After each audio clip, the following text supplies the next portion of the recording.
With hypermagnesemia, hyper means over, and magnes refers to magnesium, and emia refers to the blood. So hypermagnesemia means higher than normal magnesium levels in the blood, and symptoms typically develop at levels over 4 milliequivalents per liter. An average adult has about 25 grams of magnesium in their body. About half is stored in the bones, and most of the other half is found within cells. In fact, magnesium is a really common positively charged ion found within the cell, second only to potassium. A very tiny fraction, roughly 1% of the total magnesium in the body, is in the extracellular space, which includes both the intravascular space, the blood vessels and lymphatic vessels, and the interstitial space, the space between cells.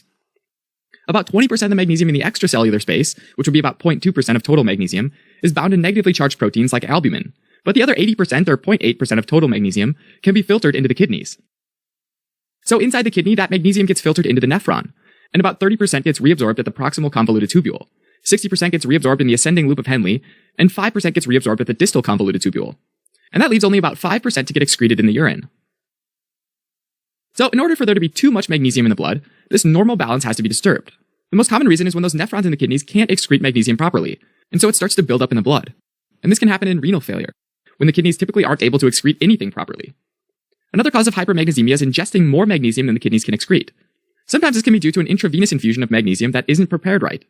Other times it can be due to a magnesium-containing medication like magnesium hydroxide, which can be used to treat symptoms like constipation and heartburn.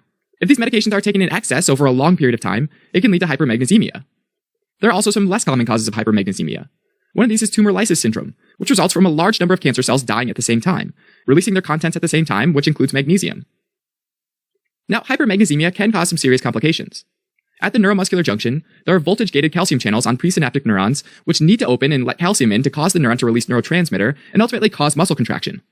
Under normal circumstances, magnesium seems to inhibit calcium influx a little bit, which actually helps stabilize the axon.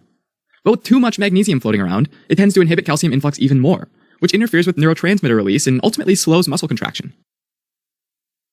Also, normally the parathyroid hormone from the parathyroid gland usually stimulates calcium release into the blood.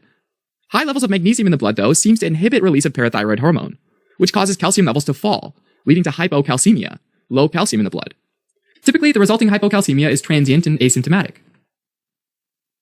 Really high levels of magnesium also alter the electrical potential across the cardiac cell membrane, which can lead to cardiac arrhythmias like heart block and even asystole. Now, anytime hypermagnesemia is causing symptoms, the level of free magnesium ions in the blood is usually over 4 milliequivalents per liter. Treatment for those symptoms depends on the cause, and if it's due to excessive intake, then you'd want to interrupt the source.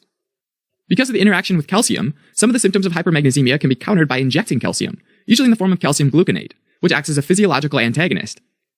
Sometimes furosemide can be used to promote kidney excretion of magnesium, and hemodialysis can also be used in severe cases. Alright, as a quick recap, hypermagnesemia refers to elevated levels of magnesium in the blood, which usually causes symptoms once it's over 4 milliequivalents per liter. This can be caused by impaired excretion by the kidneys or by increased intake of magnesium.